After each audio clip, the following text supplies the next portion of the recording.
कोई sir Meta prefix. Meta prefix. Meta prefix. तो ठीक है, तो मेटा प्रीफिक्स हम लोग देख चुके थे।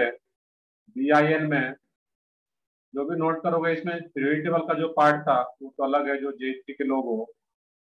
मेनली BIN की हम लोग बात कर रहे हैं यहाँ पे, जिसमें कि हम लोग मेटा प्रीफिक्स देख चुके थे। सेकंड प्रीफिक्स है उसमें pyro prefix. Pyro prefix.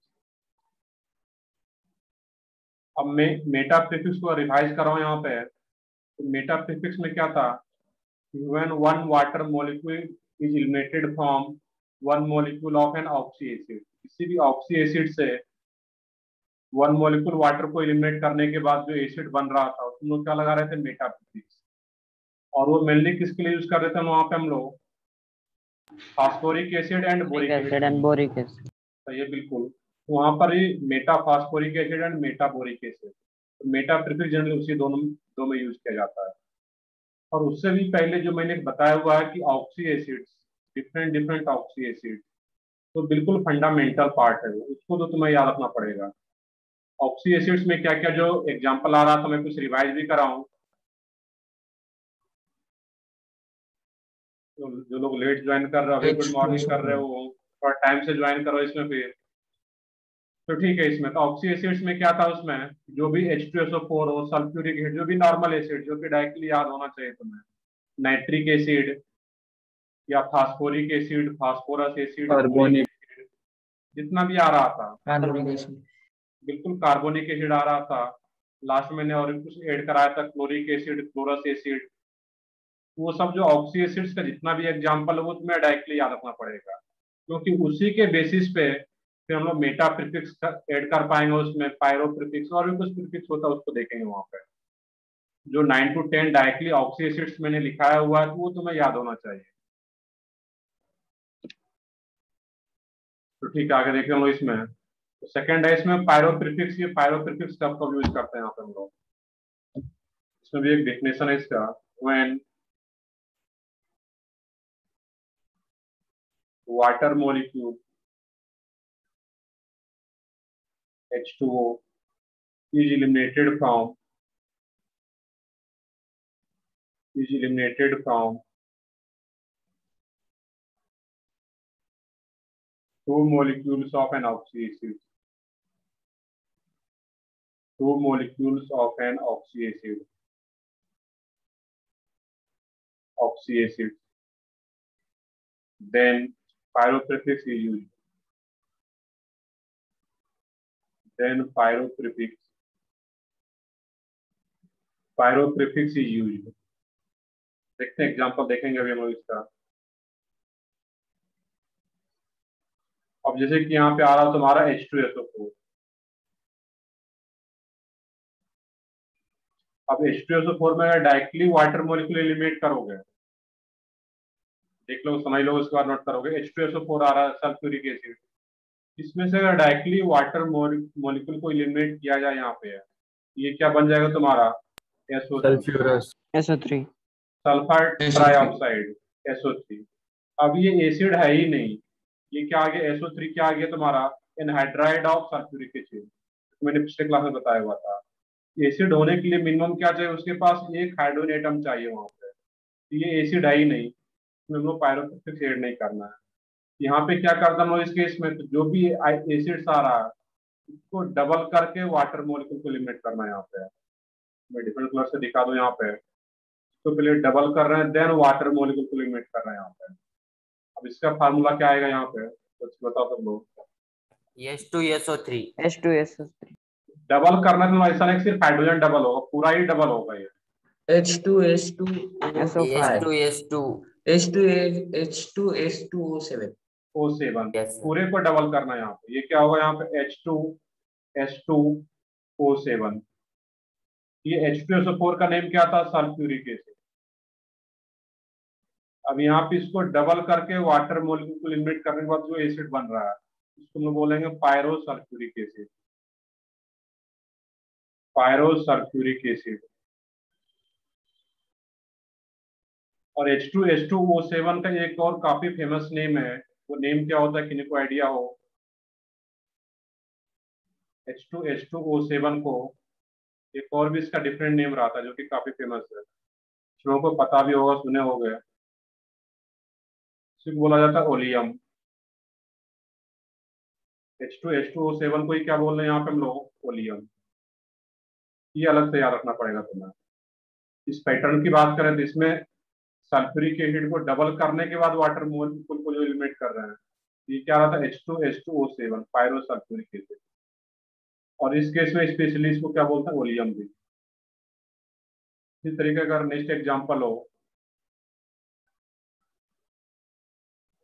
Oleum का यूज कहाँ पे होगा तो आगे हम लोग देखेंगे। अभी जितना भी रिएक्शन आगे आगे आएगा, जैसे हम लोग पढ़े थे सल्फोनिक एसिड, मतलब ऑर्गेनिक कंपाउंड्स के प्रिपरेशन में भी इसका यूज होता है और इसका डेली लाइफ में भी यूज होता है। बट वो अलग पार्ट है जो हम लोग सल्फर का पढ़ेंगे वहां पे डिटेल में। देखिए सल्फर किस ब्लॉक का आ जाता है तुम्हारा, पी ब्लॉक का। पी ब्लॉक में भी ई 17th ग्रुप में ब्लॉक। आता है, सॉरी 16th ग्रुप में। और जब ये 16th ग्रुप में आता है यहाँ पे, तो वहाँ पे जब हम लोग पी ब्लॉक का 16th ग्रुप पढ़ रहे होंगे, तो जितने भी सल्फ्यूरिक एसिड का क्या यूज होता है, ओलियम का क्या यूज होता है, सारा यूज वहाँ पे देखना है। बाकी बहुत सारे ऑर्गेनिक कंपाउंड्स को प्रिपेयर करने में ओलियम का यूज होता है ज्यादातर। नेक्स्ट एग्जांपल है इसमें H3PO4। इसका नेम क्या है H3PO4 का? Phosphoric acid. Phosphorous acid. नहीं, पेज पर तो देखना, H3PO4 है ये। ऑक्सी एसिड्स में देखो क्या है, phosphoric acid. Phosphoric. Phosphoric acid, not phosphorus. ये क्या आ रहा है, फॉस्फोरिक एसिड। मैंने अभी जस्ट बताया था कि ऑक्सी एसिड्स में जो मैंने नेम लिखा है उसको तो डायरेक्टली याद रखना पड़ेगा। अब उसके बेसिस पे कुछ हम लोग और भी कंपाउंड्स का नेमिंग कर पाते हैं। H3PO4, अब इसमें से अगर डायरेक्टली वाटर मॉलिक्यूल को बाहर करोगे तो क्या आ जाएगा तुम्हारा, मेटाप्रिफिक्स। अब इसको डबल कर देते हैं यहाँ पे। इसको डबल करने के बाद वाटर मॉलिक्यूल को एलिमिनेट करना है यहाँ पे। फास्फोरिक एसिड या आर्थोफॉस्फोरिक एसिड, वो दोनों सेम आ रहा है यहाँ पे। इसको सिंपली क्या बोल रहे हैं यहाँ पे, फास्फोरिक एसिड।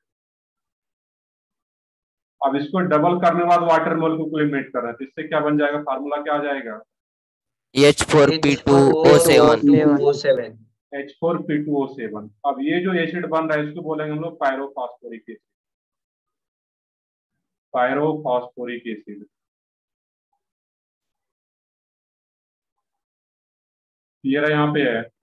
अब जितना भी इनऑर्गेनिक कंपाउंड्स है, इन सब का स्ट्रक्चर मुझे ड्रॉ करना होता है, बट वो केमिकल बॉन्डिंग का पार्ट होता है। जैसे H2SO4 का स्ट्रक्चर क्या होता है, H3PO4 का या पायरोफॉस्फोरिक पायरोसल्फ्यूरिक का स्ट्रक्चर क्या रहेगा, तो केमिकल बॉन्डिंग में देखेंगे कि कौन सा एटम कितने बॉन्ड का फॉर्मेशन कर पाता है। यहाँ पे सिर्फ नेम की बात कर रहे हैं हम लोग। एक और एग्जांपल में अगर ले लो यहाँ पे ही, H3PO3, इस एसिड्स का नेम क्या है, फॉस्फोरस एसिड। ये फास्फोरस एसिड है, क्योंकि इसमें एक कम ऑक्सीजन थी, अस एसिड आ जाएगा तुम्हारा। ये क्या होगा, फास्फोरस एसिड। Phosphorus acid. अब इसको भी यहाँ पे डबल करके वाटर मॉलिक्यूल को एलिमिनेट करना है यहाँ से भी। और जैसे वाटर मॉलिक्यूल को एलिमिनेट करो, इसमें क्या आ जाएगा फार्मूला, H4P2O5। H4P2O5। अब इसका जो नेम आएगा तुम्हारा, उसको बोलेंगे पायरो फास्फोरस एसिड से बन रहा है ये pyro phosphorus acid. Pyro phosphorus acid. अगर इधर अस एसिड है, इधर भी क्या आएगा, फाइनली अस एसिड ही आएगा। यहाँ पे इक एसिड आ रहा था, तो इधर भी क्या आएगा, फाइनली तुम्हारा इक एसिड ही आएगा। बस पायरो एक्स्ट्रा एड हो जाता है एज ए प्रीफिक्स। ये कुछ इंपॉर्टेंट एग्जांपल है। अब इसका कुछ एक्सेप्शंस तो नहीं, वो एज एक्सेप्शंस भी बोल सकते हो यहाँ पे है। अब जैसे कि कुछ एसिड है, मान लो कि नाइट्रिक एसिड है। अब इसमें से इसको अगर डबल करके वाटर मॉलिक्यूल को एलिमिनेट करते हो, इसमें क्या आ जाएगा फार्मूला तुम्हारा, NO5। N2O5। अब ये तुम्हारा Yes sir, एसिड है ही नहीं, N2O5। N2O5। अब ये एसिड है ही नहीं, इसको हम लोग क्या बोलते हैं, एनहाइड्राइड ऑफ नाइट्रिक एसिड। क्यों एनहाइड्राइड बोल रहे हैं? क्योंकि एसिड होने के लिए इसके पास कम से कम एक हाइड्रोजन एटम होना चाहिए था, जो कि एक भी हाइड्रोजन एटम नहीं आ रहा है यहाँ पे, तो ये एनहाइड्राइड हो गया, ये एसिड नहीं रहता है। N2O5 is anhydride of nitric acid. मैंने पिछले क्लास में कुछ बताया हुआ है। ये क्या है? एनहाइड्राइड।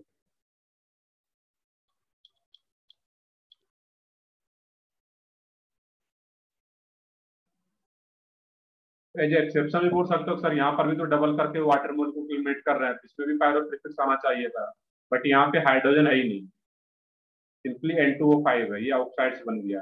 सिंपली इसको क्या बोलेंगे? Anhydride of nitric acid.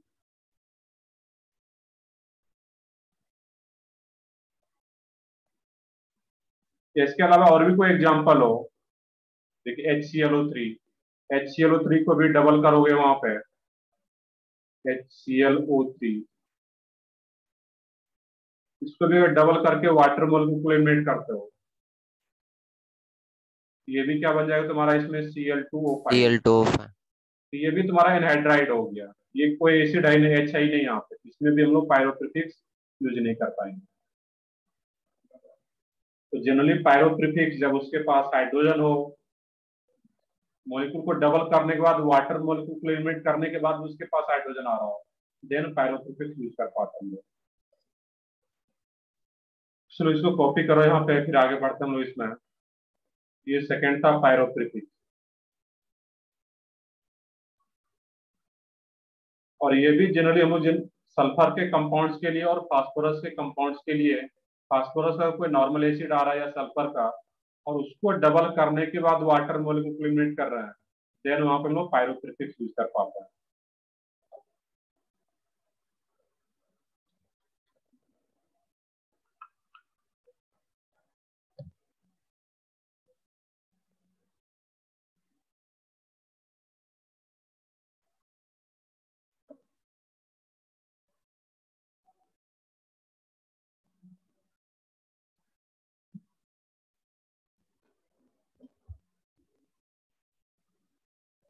अब जैसे यहाँ पे फास्फोरस एसिड लिख रहे थे, यहाँ पे एक और एग्जांपल यहाँ पे लिख सकते हो, एक्सेप्शंस के जस्ट ऊपर एक लाइन का,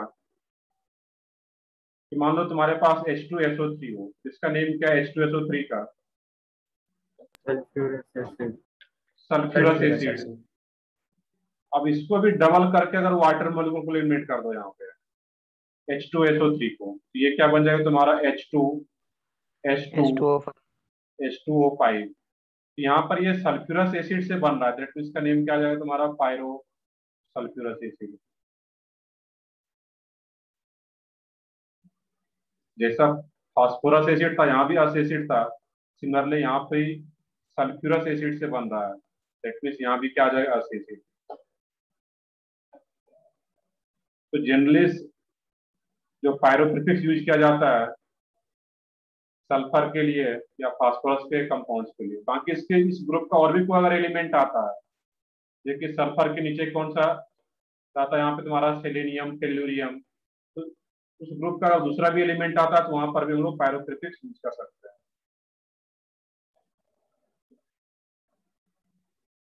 इसमें सेकंड का नेम क्या है?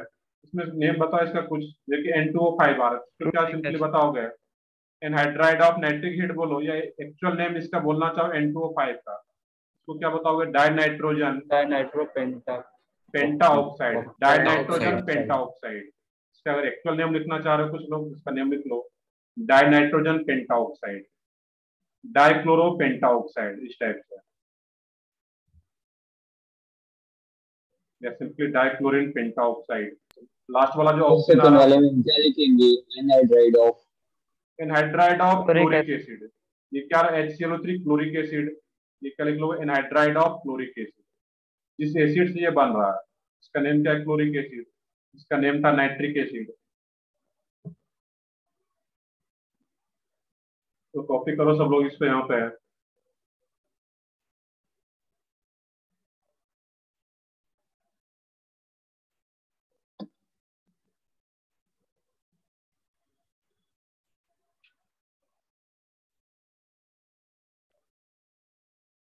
यहाँ पे इनऑर्गेनिक का पार्ट जितना भी हम लोगों ने पढ़ा है अभी, तो इसमें कोई भी कैलकुलेशन नहीं रहता इस पार्ट में, जैसे फिजिक्स में करते हो गए, क्वेश्चन सॉल्व करते हो गए, डायग्राम ड्रॉ करते हो गए, यहाँ पे बस जितना ज्यादा तुम रिवाइज करोगे लेक्चर नोट्स को, उतना ज्यादा तुम्हें इसका बेनिफिट मिलेगा ऑर्गेनिक नॉर्गेनिज्म में, जब क्वेश्चन सॉल्व करोगे या जब फाइनल पेपर दोगे उस टाइम।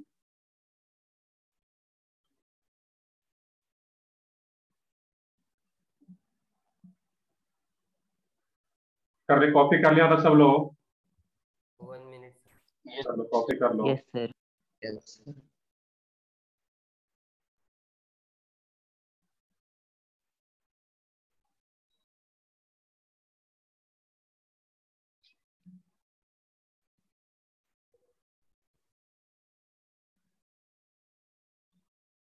कहीं भी नहीं, ऑर्गेनिक इनऑर्गेनिक में तुम्हें कहीं भी कैलकुलेशन नहीं आता है, ना तो 11th में आएगा ना तो 12th में आएगा। एक ये मतलब काफी आसान पार्ट रहा था, बट इसमें मैंने जो बार बार बताता हूँ, इसमें बस फोकस यही करना है कि जब भी टाइम मिले इसको रिवाइज करना है। क्योंकि देख लो कि स्टेटमेंट वाला पार्ट है, कुछ इसमें इस टाइप का आ रहा है कि उस एसिड का नेम क्या होगा, उसको तुम्हें डायरेक्टली अगर याद रखना तो जितना ज्यादा रिवाइज करो तो चीजें याद रह पाता है। तो पैटर्न अलग है, मैथ्स का या फिजिक्स का पढ़ने का अलग पैटर्न है। उसमें तुम्हें क्वेश्चन सॉल्व करना पड़ेगा, क्वेश्चन प्रैक्टिस करना पड़ता है, इवन फिजिकल केमिस्ट्री में भी। बट यहाँ पे तुम्हें क्वेश्चन जब सॉल्व किए होगे तुम लोग खुद पता होगा कि इसमें बहुत ज्यादा टाइम नहीं लगता है इससे क्वेश्चन सॉल्व करने में, अगर थ्योरी पता है तो। नेम वगैरह पता है कि कैसे लिखेंगे, या आईपीएस नोमेनक्लेचर की बात करूं, उसमें कुछ बेसिक रूल पता है तो आसानी से क्वेश्चन सॉल्व कर पा रहे थे। चलो ठीक है, आगे बढ़ते हैं फिर हम लोग इसमें। थर्ड प्रीफिक्स है हाइपो प्रीफिक्स।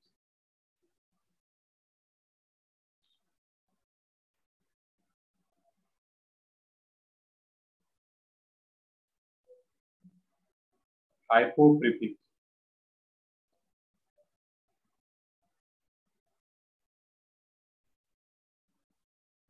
अब देख रहे हैं कि हाइपो प्रीफिक्स कब यूज करते हैं, यहाँ पे ऐड कर लोगे hypo prefix will be added, hypo prefix will be added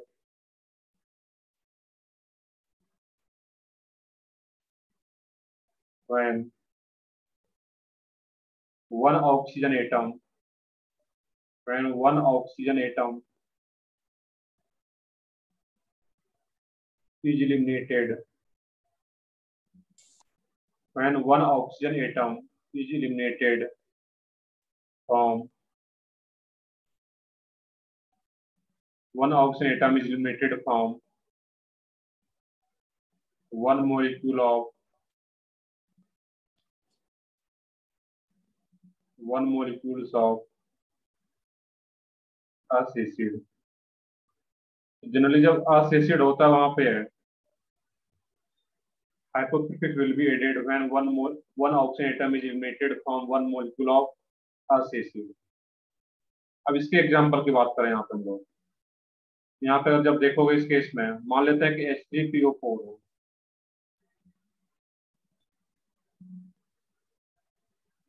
अब H3PO4 सॉरी H3PO3 H3PO3 का नेम क्या आएगा? Phosphorus acid.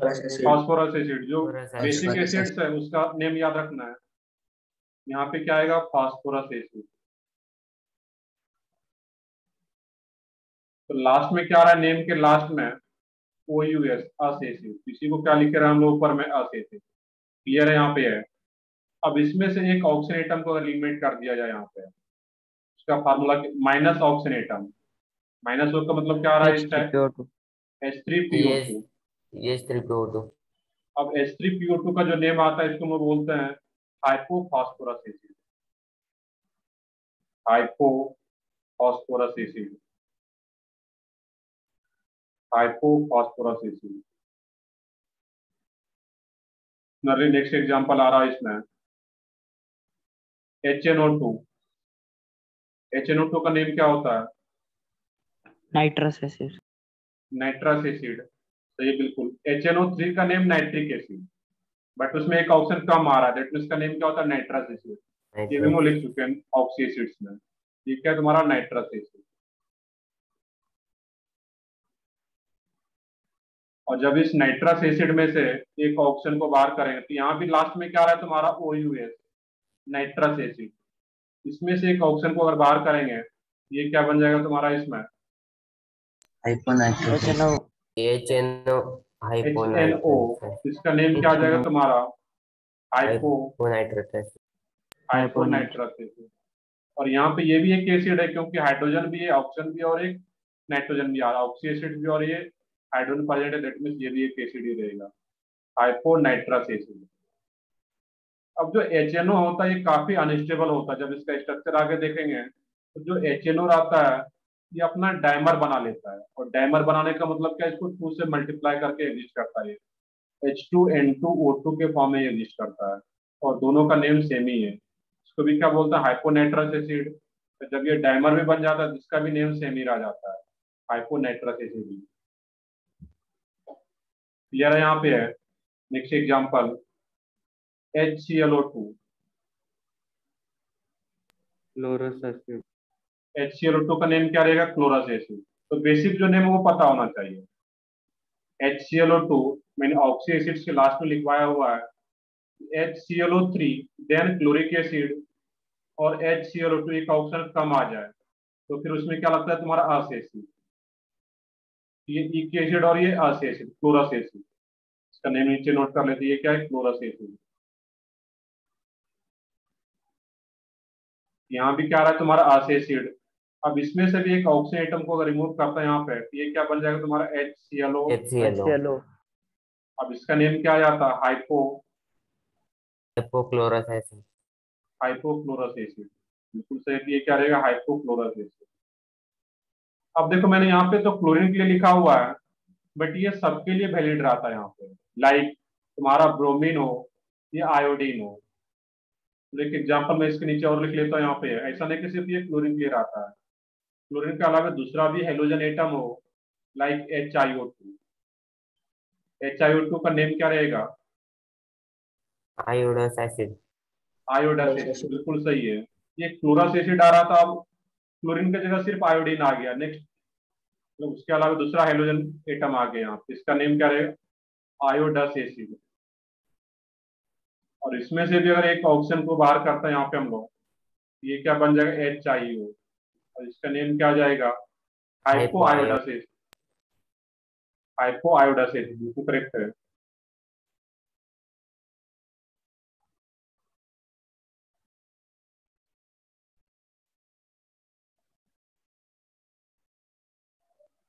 क्लियर है? यहाँ पे है, तुम लोग क्या बोलते हैं? Hypo iodous acid. यहाँ पे क्लियरली देख पा रहे हो यहाँ पे कि जो भी अस एसिड है उसमें से अगर एक ऑक्सीजन एटम को एलिमिनेट कर रहा है, रिमूव कर रहे हैं, उसके बाद वो एसिड बन रहा है वहां पे, उसमें क्या हम लोग प्रीफिक्स यूज कर पा रहे हैं? हाइपो।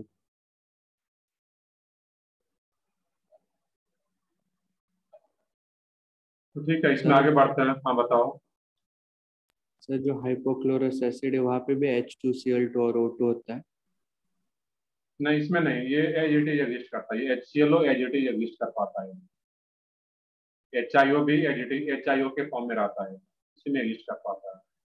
और जैसे कि मैंने कुछ देर पहले बताया था कि सबका स्ट्रक्चर भी ड्रॉ करना, जितना भी मैं एसिड्स यहाँ पे लिख रहा हूँ सारे का स्ट्रक्चर केमिकल बॉन्डिंग में ड्रॉ करना है। तुम लोगों को बुकलेट में मिल चुका हुआ केमिकल बॉन्डिंग का।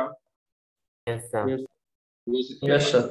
तो BIN के बाद जो अगला चैप्टर है वो केमिकल बॉन्डिंग है, और केमिकल बॉन्डिंग बहुत बड़ा चैप्टर होता है। तुम लोगों का जो बुकलेट मिला होगा उसका साइज देख करके पता चल रहा होगा केमिकल बॉन्डिंग एक बड़ा चैप्टर yes होता है। sir yes sir तो ठीक है, केमिकल बॉन्डिंग में बहुत सारी चीजें पढ़ना रहता है वहाँ पे, सारा कुछ वो केमिकल बॉन्डिंग वाले चैप्टर में आएगा।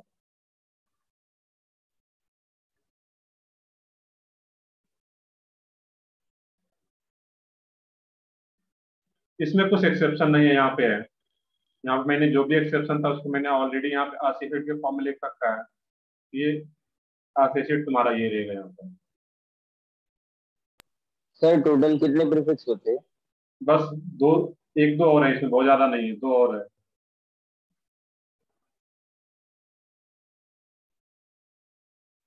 ये इस तरीके से अगर याद रखो तो याद रखना आसान है कि फास्फोरस एसिड पता है, इसमें से अगर H3PO3 पता है, कहीं पे अगर H3PO2 आ गया तो वहां पे सोचना है कि फास्फोरस एसिड में तो एक ऑक्सीजन कम हो रहा है, दैट मींस ये हाइपो। सिमिलरली क्लोरस एसिड में ही क्या हो रहा है? एक ऑक्सीजन कम होकर तो उस एसिड वो एसिड फॉर्म हो रहा है, तो उसमें क्या रहेगा? हाइपो यहाँ पर भी। चलो इसको कॉपी करो, नेक्स्ट प्रीफिक्स है, इसमें कोई भी एक्सेप्शन अलग से नहीं रहता यहाँ पर।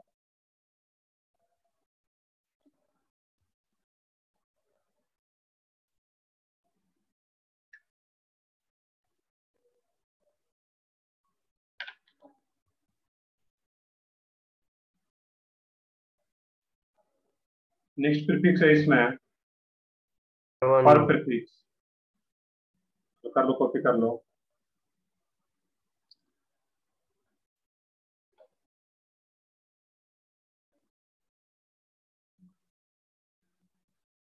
और तुम्हें तीनों पार्ट पे प्रॉपर ध्यान देना, दैट मीन्स फिजिक्स में भी, केमिस्ट्री में भी, मैथमेटिक्स में भी। तो तुम्हें कभी कभी कोई पेपर टफ आ जाए, इस बार का जो एडवांस का पेपर था मैथ्स का थोड़ा टफ था, कैलकुलेशन ज्यादा था वहां पे। तो हो सकता है कि अगले बार जब, या तुम लोग जब एडवांस का पेपर दे रहे होगे उस टाइम अगर मैथ्स इजी आ जाए, तो एक टफ आ जाए, जब तीनों अच्छे से पढ़ा रखे होगा, अच्छे से प्रिपेयर होगा, तो कोई भी अगर टफ भी हल्का बनता है तो उसमें फिर दूसरे में फिर अच्छा स्कोर कर सकते हो। फिर कुछ लोगों को लग रहा हो कि सर मुझे केमिस्ट्री अच्छा लग रहा है, सिर्फ केमिस्ट्री पढ़ रहा है, या कुछ लोगों को लगता है कि नहीं सर मुझे मैथ अच्छा लगता है, सिर्फ मैथ ही पढ़ते हैं। ऐसा नहीं करना है। जो भी पार्ट अगर कहीं भी थोड़ा भी पीछे जा रहा है, दिक्कत आ रहा है, तो उसमें रेस्पेक्टिव टीचर से बात करके सर इसमें कैसे करूं मैं, तो फिर उसको भी इम्प्रूव करना है वहां पर। तो तीनों पार्ट को लेकर के चलना है। सभी इजी हैं तो फिर सभी में अच्छा स्कोर कर सकते हो।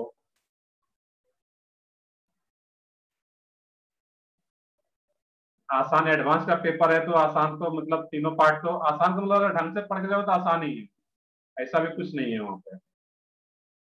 बट फिर भी अगर रेटिव अगर मैं कंपेयर करूँ तो पेपर कोई अगर लेंदी आ जाता है, जैसे कि कैलकुलेशन आ जाता है, तो ज्यादा कैलकुलेशन है वहां पे, तो डिपेंड करता है, कभी कोई पेपर हल्का स्लाइटली इजी बन जाता है, कभी टफ हो जाता है, तो थोड़ा बहुत वेरी करते रहता है। बाकी अच्छे से पढ़ो तो सारा ही आसान है।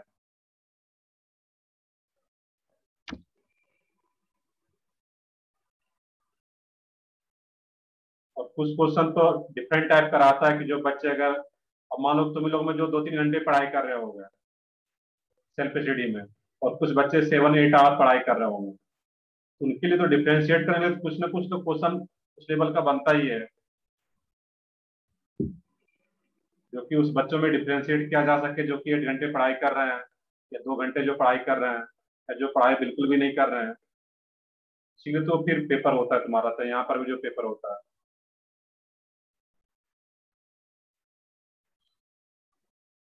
तो मैं बोल रहा हूँ कि 2-3 घंटे अगर अभी पढ़ाई कर रहे हो गए तो उसको बस अभी इम्प्रूव करना है। मिनिमम 6 आवर का तुम्हारा लेक्चर होता है, मिनिमम 6 to 7 आवर तुम्हें सेल्फ स्टडी करना ही होगा। अगर चाह रहे हो, अगर थोड़ा भी माइंड में अगर चल रहा है कि मुझे आईआईटी कॉलेज तक पहुंचना है, इन कॉलेज तक पहुंचना है, तो मैं मिनिमम इतना स्टार्ट करना पड़ेगा, 6 to 7 आवर। और इसको इंक्रीज करके फिर 8 to 9 ले जाओ, 10 आवर भी ले जा सकते हो लास्ट में फिर। और ये कंटिन्यूस होना चाहिए, ऐसा नहीं कि सर 2 दिन तो हो गया 7 आवर, फिर वही 2-3 घंटे पे आ जा रहा है। कि जितना भी तुम 6 आवर ही पढ़ाई करते हो अगर, बट वो डेली होना चाहिए तुम्हारा। बिल्कुल आर्यन, इसमें दोनों पार्ट का सिलेबस रहता है, एडवांस या मेंस का जब फाइनल पेपर होगा उसमें 11th और 12th का 50-50% होता है। कभी 45 या 55 हो गया, दैट मीन अभी तुम लोगों को मान के चलना है जो सिलेबस रहता है 50-50% रहता है, थोड़ा बहुत ऊपर नीचे हो सकता है वो। तो ठीक है, आगे बढ़ते हैं, फिर हम लोग इसमें नोट कर चुके हो गए।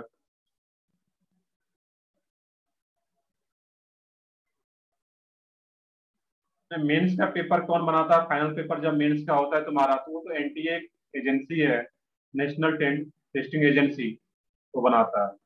और तुम्हारा एडवांस का जो पेपर होता है वो हर एक साल अलग अलग आईआईटी बनाता है। जबकि इस बार का जो पेपर बनाया था वो आईआईटी खड़गपुर ने बनाया था, तो हर एक साल वो चेंज रहता है कि कौन सा आईआईटी एडवांस का पेपर बनाएगा, तो हर साल चेंज होता है। बिल्कुल, आईआईटी में भी अलग अलग आईआईटी बनाता है, मतलब हर साल चेंज होता है वो। तो ठीक है, आगे बढ़ते हैं फिर हम लोग अभी यहाँ पे।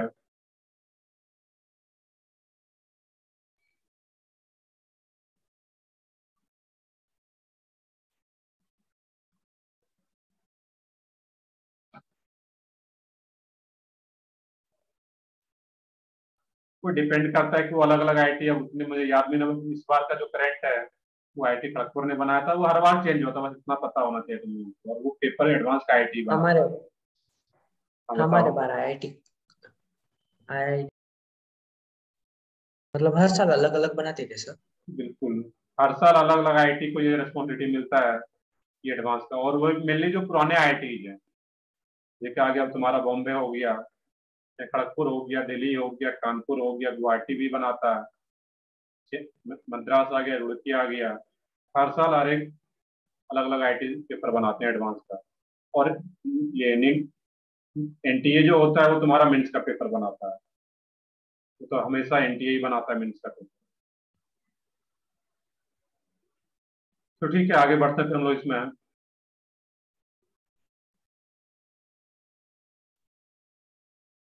सबसे पुराना आईटी कौन सा है? सबसे पुराना आईटी में रुड़की आ जाता है, जो कि पहले अलग था, फिर आईटी खड़गपुर है, फिर चेन्नई, आईटी बॉम्बे, ये सब सब पुराने ही हैं यहाँ पे। नए आईटी में जो पिछले 5-6 साल में कुछ आईटी खुले हैं, 5-6 साल नहीं, मतलब 2010 से ही ओपन होना शुरू हो गया है, पिछले 10 से 11 साल से, वो सब लोग नए आईटी को बोलते हैं उसको। और उससे पहले जो बहुत पहले से चल रहे हैं, लाइक 70s 80s से, वो सब पुराने आईटी में आ जाते हैं। तो ठीक है, आगे बढ़ रहे हैं हम लोग इसमें।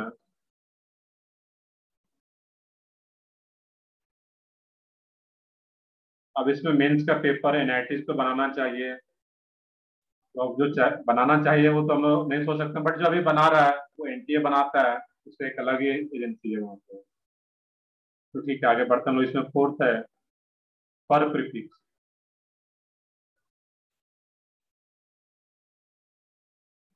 पर प्रीफिक्स when स्टार्ट लिख लोगे, पर प्रीफिक्स विल बी यूज्ड। पर prefix will be used when one oxygen atom is added, when one oxygen atom is added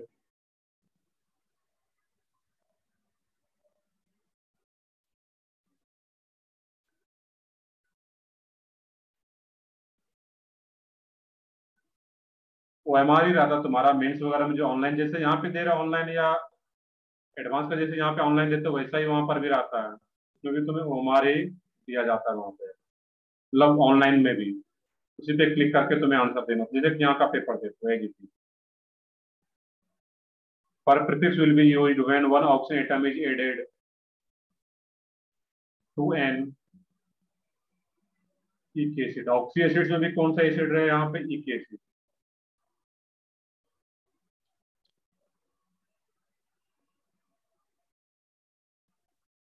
तो पर prefix will be used when one oxygen atom is added to an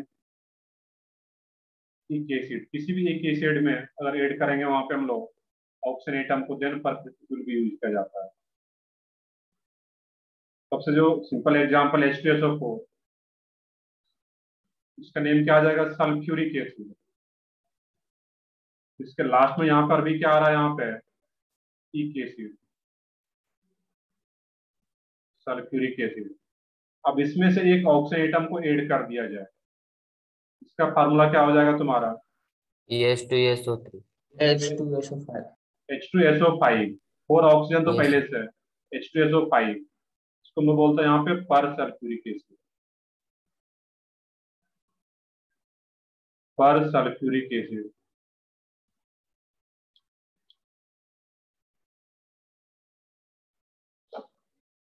H2SO5 को क्या बोल रहे हैं यहाँ पे हम लोग? पर सल्फ्यूरिक एसिड।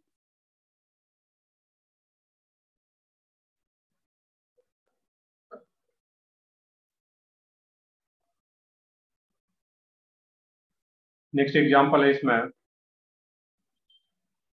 अब देखो यहाँ पे जो H2SO4 आ रहा है यहाँ पे, इसको एक और नाम से भी जानता हूँ यहाँ पे H2SO5 को।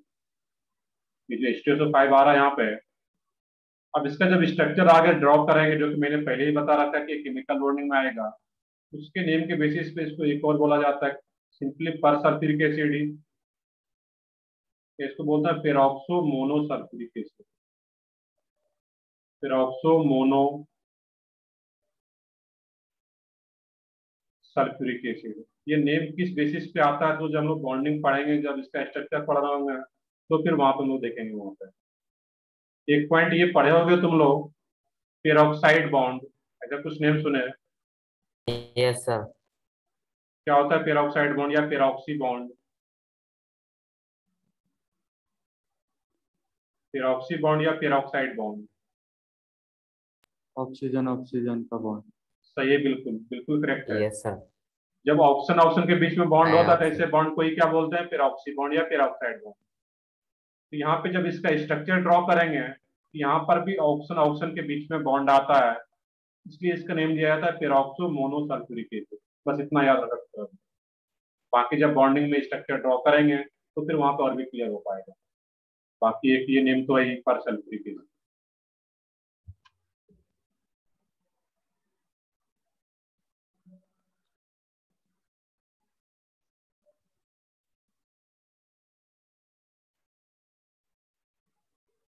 नेक्स्ट है इसमें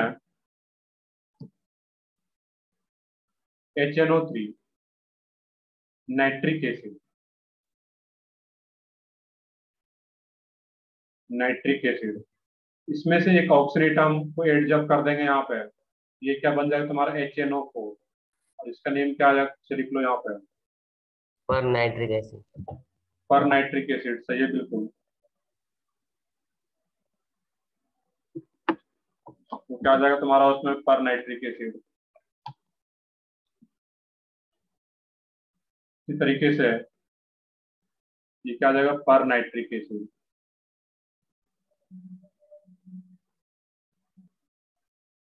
HClO3, इसमें से एक ऑक्सीजन एटम को ऐड कर दोगे, ये क्या बन जाए, ये क्या आ रहा था, क्लोरिक एसिड। अब क्लोरिक एसिड में एक ऑक्सीजन एटम को ऐड करो तो ये क्या बन जाएगा तुम्हारा, HClO4, और इसका नेम क्या आ जाएगा, पर क्लोरिक एसिड। तो यहाँ पर भी क्या आ रहा है, हर केस में मैं एक एसिड ले रहा हूँ यहाँ पे, पर क्लोरिक एसिड। अब मैंने लिखा हुआ है क्लोरीन के लिए, बट इसमें अगर तुम्हारा आयोडीन भी आ जाए या ब्रोमीन आ जाए वहां पे, HiO4 सॉरी HiO3, और इसमें एक ऑक्सीजन एटम को ऐड करने के बाद जो एसिड आ रहा है वहां पर, तो क्या आ जाएगा तुम्हारा HiO4। ये क्या आ रहा था तुम्हारा, आयोडिक एसिड।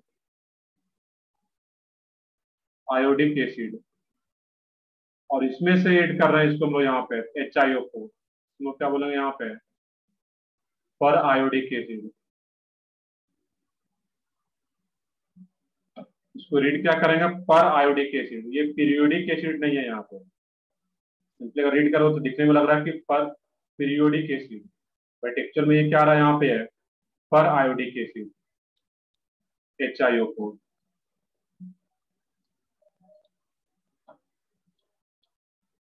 इस टाइप के कोई भी एग्जांपल है तो वहां पे सोच सकते हो उसका नेम क्या आएगा। इवन फास्फोरस के लिए भी लिख लो वहां पे, उसमें भी एक एसिड आता है वहां पे, H3PO4।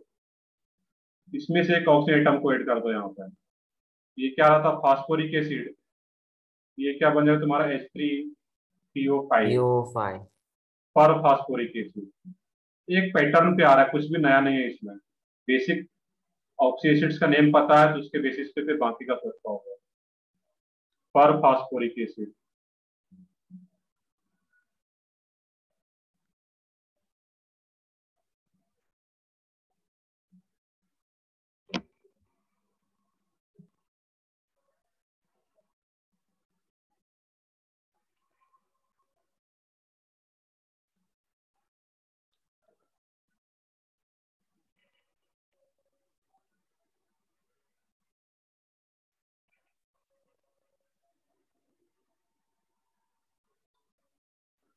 पहले नोट कर ली इसको यहाँ तक, इसको नोट करो।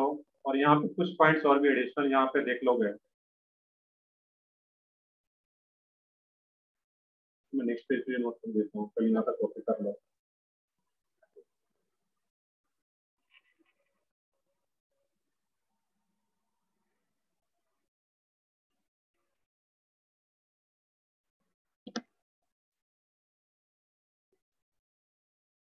बट यहाँ पे बस कोई कैलकुलेशन है कि तुम लोग इसमें कुछ अलग से कुछ सोच नहीं रहोगे अपना, बस यहाँ पे प्रॉपर नोट करो, बस यही कंसंट्रेट हो गए। क्लास अगर अटेंड करो तो ये अपने आप ये याद होता चला जाएगा तुम्हें, फिर फ्रेंड तो क्लास में याद हो जाएगा, बाकी जब रिवाइज करो वो चीज़ों को या प्रॉपर याद रह पाएगा।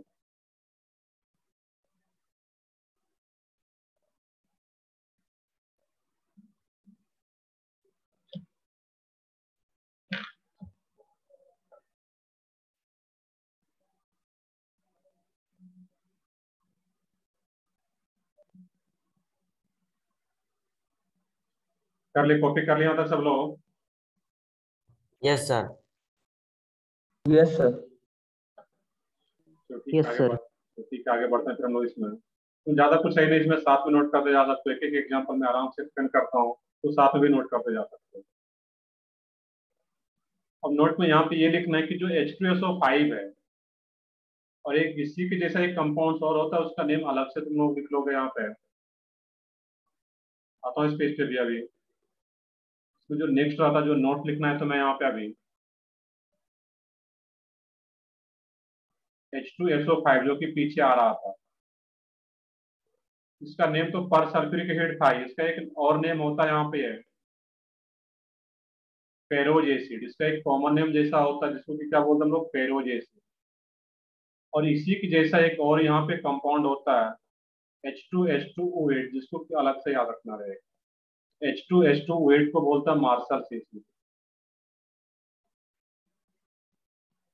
Martial acid. और इस दोनों में पेरोक्सी बॉन्ड होता है जो कि आगे हम लोग पढ़ेंगे भी। उसी की बेसिस पे इसका जो नेम रहा था फर्स्ट वाले का H2SO5 का, इसको बोला जाता है पेरोक्सो मोनोसल्फ्यूरिक एसिड।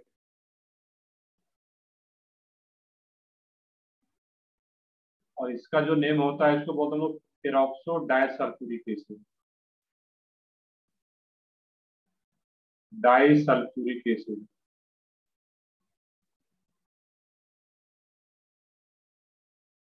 तो H2SO5 का पीछे भी हम मैंने ये नेम लिख रखा था पेरोक्सो, और इसमें करेक्ट कर लेते हैं mono, peroxo mono sulphuric acid, जो कि पीछे भी लिख रखा है। और इसका एक नेम और आता है केरोज एसिड। और H2H2O8 ये एक डिफरेंट कंपाउंड है, इसमें यहाँ पे इसका नेम अलग ही होता है, मार्शल एसिड या फिर पेरोक्सो डाइसल्फ्यूरिक एसिड, क्योंकि इसमें दो सल्फर आ जाता है। बाकी और भी देखेंगे डिटेल में जब स्ट्रक्चर देखेंगे, इसको पेरोक्सो डाइसल्फ्यूरिक एसिड। बट इतना ध्यान रखना कि पेरोक्सो वर्ड का मीनिंग क्या है, यहाँ पे दोनों में पेरोक्साइड बॉन्ड आ रहा होगा जब स्ट्रक्चर ड्रॉ करेंगे, ऑक्सीजन ऑक्सीजन के बीच में बॉन्ड आ रहा होगा वहाँ, इसलिए इसका नेम पेरोक्सो दे रहे हैं यहाँ पे। और एक सल्फर है तो मोनोसल्फ्यूरिक एसिड, दो सल्फर आ रहा है इस केस में तो डाइसल्फ्यूरिक एसिड। ये तो अलग से नोट बस लिख लेना था यहाँ पे। अब इसी पर प्रीफिक्स में कुछ और ऑर्गेनिक कंपाउंड्स अगर मैं नेमिंग बताऊं यहाँ पे है, जैसे कि H3, ये पर प्रीफिक्स में ऐड करना था, ये तो बस एक अलग से नोट था। CH3C डबल बॉन्ड OH, इस कंपाउंड का नेम कौन बताओगे? CH3C double bond OH, methanoic acid. Ethanoic acid.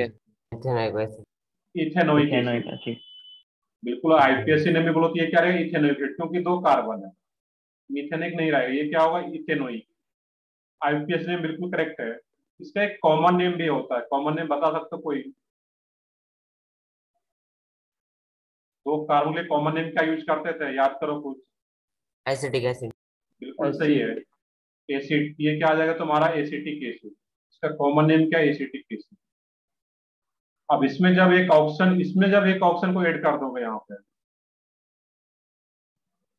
CH3C double bond O और OH, एक एक्स्ट्रा ऑप्शन ऐड हो रहा है यहाँ पे, इसको हम लोग बोलेंगे पर एसिटिक Add हो एसिड। इसका नेम क्या आ जाएगा, पर एसिटिक एसिड। तो एसिटिक एसिड में ऐड होगा ना? हाँ ऑक्सीजन बिल्कुल ऐड होगा। बिल्कुल बिल्कुल बिल्कुल, सिंबल में पर प्रीफिक्स देखना तो उसमें प्लस साइन देना था। जब एक ऑप्शन ऐड होगा तो वो क्या रहेगा, पर एसिटिक एसिड। सिमिलरली के एग्जांपल हम लोग ऑर्गेनिक एसिड में भी पर प्रीफिक्स यूज करते हैं, जो कि यहाँ पर हम लोग देख पा रहे हैं। अब इसी तरीके से एक और एग्जांपल आ जाए तुम्हारा C डबल बॉन्ड OH, इस कंपाउंड का नेम क्या है, कौन बताओगे? Benzoic acid. बिल्कुल करेक्ट है। ये क्या है यहाँ पे तुम्हारा बेंजोइक एसिड। ये चीज जब रिवाइज करोगे लेक्चर नोट्स को जो कि बताया गया है तो फिर ये चीज याद आ पाएगा। तो टाइम उतना ही लगता है बट यहाँ पे रिवीजन में टाइम तुम्हें ज्यादा देना है ऑर्गेनिक नॉर्म वाले पार्ट में। अब इसमें जब एक ऑप्शन को और एक्स्ट्रा ऐड कर देंगे हम लोग यहाँ पे C डबल बॉन्ड O और OH, इसका नेम आ जाता है यहाँ पे पर बेंजोइक एसिड। तो ये बिल्कुल ये क्या आ जाएगा, पर benzoic acid.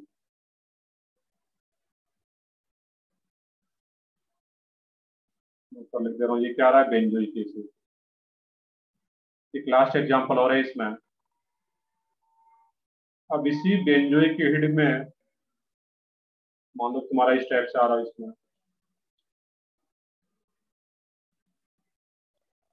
Benzoic acid C double bond OH, ये क्या क्या तुम्हारा बेंजोइक एसिड।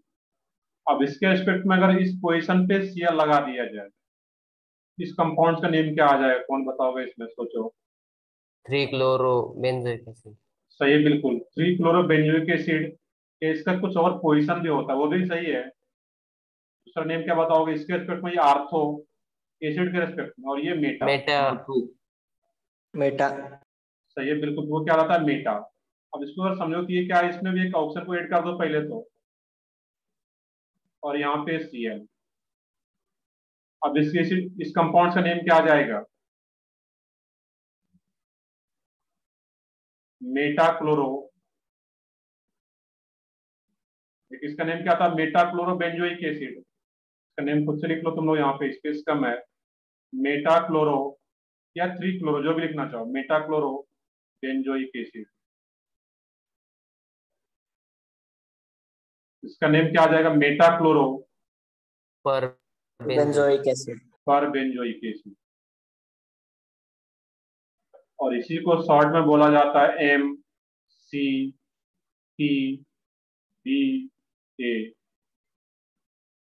MCPBA, जो कि काफी इंपॉर्टेंट शॉर्ट फॉर्म होता है इसका। MCPBA डायरेक्टली जेई में यूज किया जाता है ऑर्गेनिक के पेपर में। MCPBA का फुल फॉर्म क्या आ जाएगा तुम्हारा, मेटा क्लोरो पर बेंजोइक एसिड। चलो कॉपी करो यहाँ तक सब लोग पहले। दैट मीन्स ये कुछ ऑर्गेनिक कंपाउंड में भी पर प्रीफिक्स यूज कर पाते हैं। हाँ बताओ। इसमें भी परऑक्सी बॉन्ड यूज होता है ना, ये 2-3 कंपाउंड में, फिर यहाँ पे नाम में क्यों नहीं आता? नेम में हम लोग जनरली नहीं बोलता यहाँ पे, बट इसमें पेरोक्सी बॉन्ड क्लियरली दिख रहा है। ये क्या जाएगा तुम्हारा इसमें, सिंपली इसको हम लोग पर बेंजोइक ही बोलते हैं यहाँ पे, या पर एसिटिक एसिड। तो पेरोक्सी यहाँ पे हम लोग जनरली यूज नहीं करेंगे ऑर्गेनिक कंपाउंड, तो इस यहाँ पे आ पाता है इनऑर्गेनिक कंपाउंड। तो इसका भी एक नेम था पर, लेकिन पर सल्फ्यूरिक एसिड उस टाइप से आ रहा था, उसका भी इसमें पर ही मेनली यूज करते हैं। इसमें पेरोक्सो अलग से यूज नहीं करते हम लोग, ऑर्गेनिक कंपाउंड जो भी है। बट इसमें भी पेरोक्साइड बॉन्ड होता है क्योंकि ऑक्सीजन ऑक्सीजन बॉन्ड आ रहा है।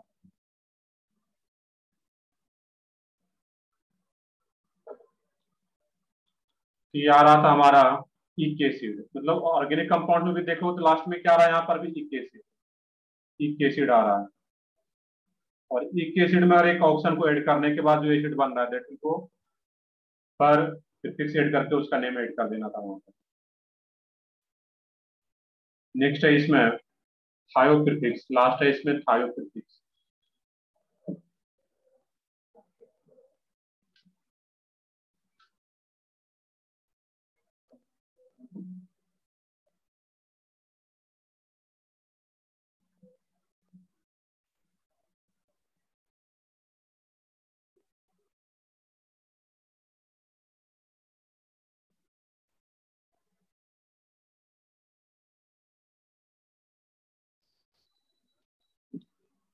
कर ले, कॉपी कर ले सब लोग यहाँ तक।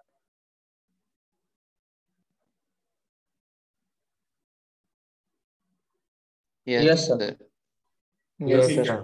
चलो ठीक है, आगे बढ़ते हैं फिर हम लोग। इसमें लास्ट प्रीफिक्स है इसमें, ये सबसे फर्स्ट क्या था, मेटा, पायरो, हाइपो, और ये फोर्थ वन था पर प्रीफिक्स। लास्ट प्रीफिक्स है थायो prefix.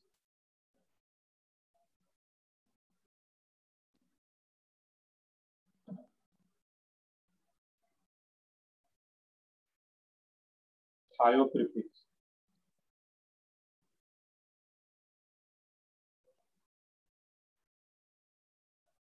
If one oxygen atom, extra लिख लोगे, थायो prefix will be used.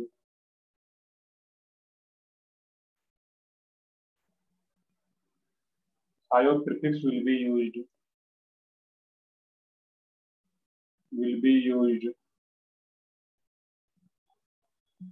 When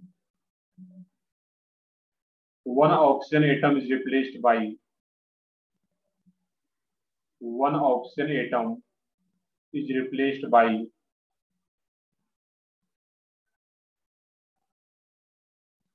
Thiol prefix will be used when one oxygen atom is replaced by sulfur atom.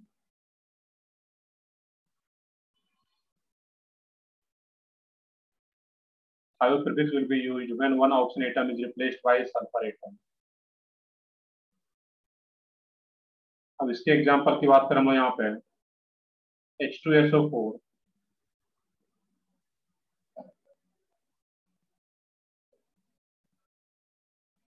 अब यहाँ पे क्या करना है तुम्हें, माइनस ऑक्सीजन और प्लस सल्फर। इसका मीनिंग क्या है, एक ऑक्सीजन को हटा रहे हैं और एक सल्फर एटम को ऐड कर रहे हैं यहाँ पे। क्लियर है? अब इसका फार्मूला क्या आ जाएगा तुम्हारा यहाँ पे H2SO3, और इस एसिड का नेम क्या आता है H2SO4 का, सल्फ्यूरिक एसिड। तो सबको पता है, बेसिक नेम है, ये पता होना चाहिए। अब यहाँ पर एक ऑक्सीजन को रिमूव करा और एक सल्फर को ऐड कर रहा है। यहाँ पे क्या आ जाएगा, लेट में से एक ऑक्सीजन को रिप्लेस कर दिया जा रहा है सल्फर को। ये क्या आ जाएगा तुम्हें यहाँ पे H2O3, इसका नेम क्या आ जाता है, थायो सल्फ्यूरिक एसिड। अब एक नॉर्मल सा अगर मैं बताऊं, अगर ऑर्गेनिक में यहाँ पे देखिए, अगर कहीं OH ग्रुप आ रहा था, ये कौन सा फंक्शनल ग्रुप है तुम्हारा, अल्कोहल। सबको पता है। अब इसी में ऑक्सीजन को रिप्लेस कर दो सल्फर से, ये कौन सा ग्रुप आ जाता है, थायो अल्कोहल। यहाँ पे वही पॉइंट आ रहा है जो मैंने यहाँ पे डिक्शनरी में लिखा था कि जब एक ऑक्सीजन को सल्फर से रिप्लेस कर दिया जाए तो क्या आ जाता है, वहाँ पे थायो प्रीफिक्स यूज किया जाता है, जो कि यहाँ पर भी आ रहा है। ये अल्कोहल और ये तुम्हारा क्या जाता है, थायो अल्कोहल, और थायोल इसका एज सफिक्स होता है। इसका फंक्शनल ग्रुप क्या बोलेंगे इसमें, थायो अल्कोहल, और ये अल्कोहल, जो कि ऑर्गेनिक में पढ़ चुके हैं। ऐसा ही कुछ कंसेप्ट यहाँ पर भी आता है। ये क्या है तुम्हारा, थायो सल्फ्यूरिक एसिड, H2SO3,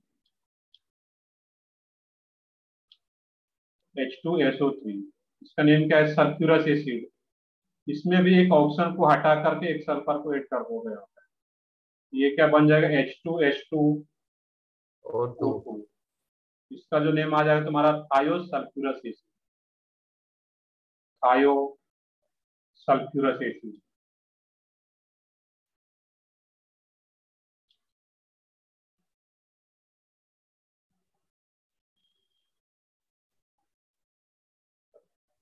ये यहाँ पे है, ये सल्फ्यूरिक एसिड और ये सल्फ्यूरस एसिड से बन रहा है, दैट मींस ये थायो सल्फ्यूरस एसिड। अब इसमें भी एक नोट लिख लेना यहाँ पे अलग से,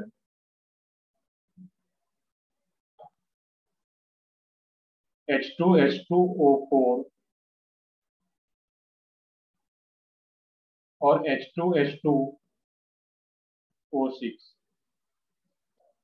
H2H2O4 इसका नेम रहता है डाइथायोनस एसिड, डाइथायोनस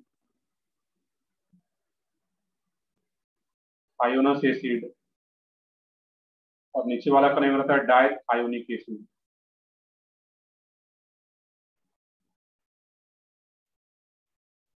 ये तुम्हें अलग से याद रखना है यहाँ पे, ये दोनों का नेम। H2H2O4 को क्या बोलते हैं, डाइथायोनस एसिड, और H2H2O6 को डाइथायोनिक एसिड। तो जनरली ईक एसिड, यहाँ पर वही पॉइंट आ रहा है कि इसमें 6 ऑक्सीजन एटम है ईक एसिड, और इसमें लेस ऑक्सीजन एटम है इसके रेस्पेक्ट में, दैट मींस ये एसिड। तो डायथायोनस एसिड और ये डायथायोनिक एसिड बहुत ज्यादा इंपॉर्टेंट कंपाउंड नहीं है, बट इसको अलग से ध्यान रखना रहेगा। इसका स्पेशल नेमिंग होता है यहाँ पर। यही हमारा कुछ प्रीफिक्स था यहाँ पे है।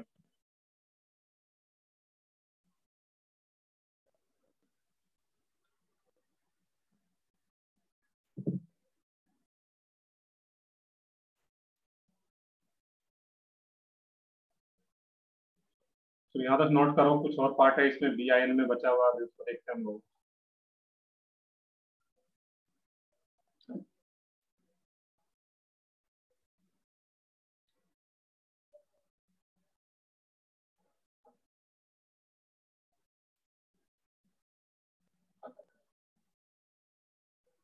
और जब क्वेश्चन सॉल्व कर रहे हो BIN का, तो ऐसा नहीं कि लेक्चर नोट से देख रहे हैं और उसके बाद फिर क्वेश्चन सॉल्व करो। तो लेक्चर नोट्स को अच्छे से रिवाइज कर लो। लगता है कि अब सारे कंपाउंड्स का नेम समझ करके याद कर लिया मैंने, और उसके बाद BIN का क्वेश्चन सॉल्व करना शुरू करो। एक्सरसाइज 1 2 3 जो भी है। ऐसा नहीं कि क्वेश्चन बुकलेट का देख रहे हैं, सॉल्व कर रहे हैं, और लेक्चर नोट देख रहे हैं या पीछे का आंसर देख रहे हैं, उसका कोई मतलब नहीं है। फिर अच्छे से रिवाइज करने के बाद क्वेश्चन सॉल्व करना शुरू करो, और उसके बाद फिर एक्सरसाइज 1 का एक सेक्शन सॉल्व कर लो, देन फिर आंसर मैच कराओ, कौन सा रॉन्ग आ रहा है या क्या आ रहा है।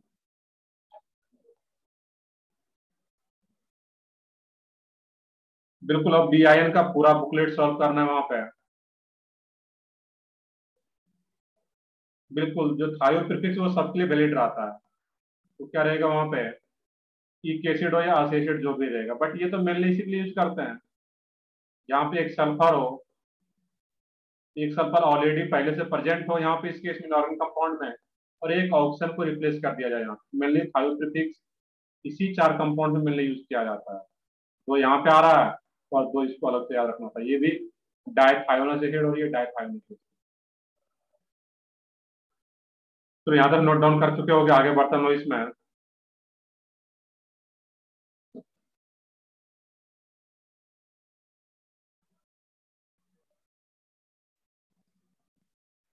नेक्स्ट है इसमें नेमिंग ऑफ ऑक्सो एनायंस।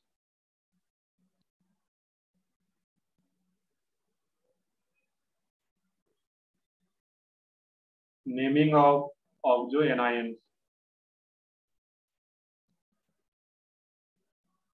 बस 2 मिनट का पार्ट है ये भी। Naming of oxo anions. Oxo acids या ऑक्सी एसिड हम बोल रहे थे, जो भी ऑक्सी एसिड्स था उसको ऑक्सो एसिड्स भी बोला जा रहा था, ये याद रखना। तो नेमिंग ऑफ ऑक्सो एनायंस। तो इसमें करना क्या है कि कोई भी एक एसिड अगर आ रहा हो तुम्हारा, काफी इंपॉर्टेंट पार्ट है, ध्यान से देखोगे। जिस भी एसिड के नेम में अगर लास्ट में तुम्हारा एक एसिड आ रहा है, और वहां से अगर ऑक्सीजन एटम को रिमूव करने के बाद एनायन बना रहे हैं, उसके लास्ट में तुम्हारा ATE आएगा वहां पे। कोई भी एक एसिड है, उसमें से हाइड्रोजन एटम को रिमूव करके वहां पे जो भी हाइड्रोजन एटम है उसको रिमूव करेंगे वहां से हम लोग,